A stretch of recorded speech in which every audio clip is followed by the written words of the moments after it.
దేవుడు మనం ఎలా బ్రతకాలి, ఎలా బ్రతకకూడదో మనకన్నీ కూడా తెలియపరిచాడు. ఒకవేళ గనక దేవుడు చెప్పినటువంటి విధంగా బ్రతకకపోతే, అనగా ఆ మంచి జీవితాన్ని జీవించకపోతే, దేవుని మీద ఆధారపడకుండా ఇష్టానుసారం నా జీవితం నా ఇష్టం, నా ఇష్టానుసారంగా చేస్తాను, నా సంపాదన నా ఇష్టం, నేను తాగుతాను తిరుగుతాను, నా ఇష్టానుసారంగా చేస్తాను, అది ఎలాగా పడితే నా వయసులో ఉన్నాను, నా అందం నా ఇష్టం అని చెప్పేసి ఎలా పడతాను, నీ ఇష్టం. అదే అంటున్నాడు దేవుడు. ఎలాంటి శిక్ష విధిస్తానో తెలియచేస్తాను అంటున్నాడు. ఒకవేళ మంచిగా జీవించి మంచిగా గనక ఉంటే గనక వెరీ గుడ్, అది కూడా నీ ఇష్టమే అని అంటున్నాడు. అది కూడా నీ ఇష్టమే అంటున్నాడు. అందుకే ఇప్పుడు చదివినటువంటి నేడు జీవమును మరణమును ఆశీర్వాదమును శాపం నీ ముందు ఉంచాను అన్నలారా. ఎక్కడ ఉంచారు తమ్ముళ్ళారా? వినాలి. ఎక్కడ ఉంచాడంట? నీ ఎదుట ఉంచాను, నీ ముందు ఉంచాను. ఏ దారిలో వెళ్తావో ఇది ఆశీర్వాద మార్గము, ఇది జీవ మార్గము. ప్రభువును నమ్ముకుని యథమైనటువంటి జీవితాన్ని విడిచిపెట్టి నడిచేటువంటి ఈ యథార్థమైన మార్గంలో కనుక నువ్వు నడిచినట్లయితే గనక వెరీ గుడ్, జీవ మార్గమైనటువంటి పరలోకానికి వెళతావు. ఇంకోటి ఏమన్నాడు?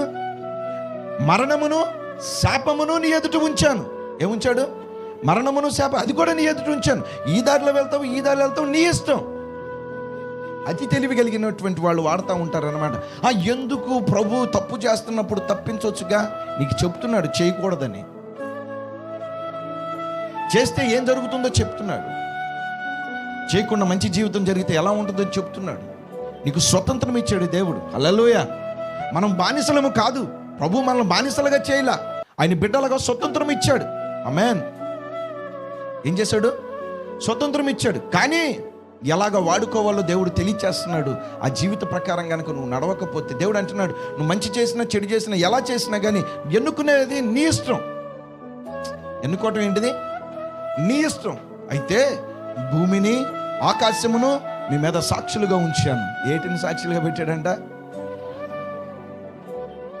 ఆ రోజు తీర్పులో అవి చెబుతూ సాక్షి మన పైన. లోపల ఇళ్లలో పై కప్పు కనపడకుండా చేసినటువంటి ప్రతిదానికేనేమో భూమి సాక్ష్యం చెబుతుంది.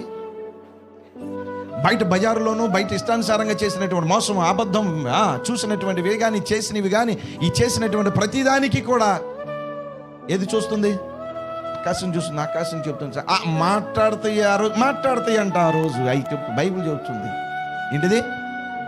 మాట్లాడతాయి అని బైబిల్ చెబుతుంది. నా ప్రియమైన దేవుని బిడ్డలారా, నీదే చాయిస్.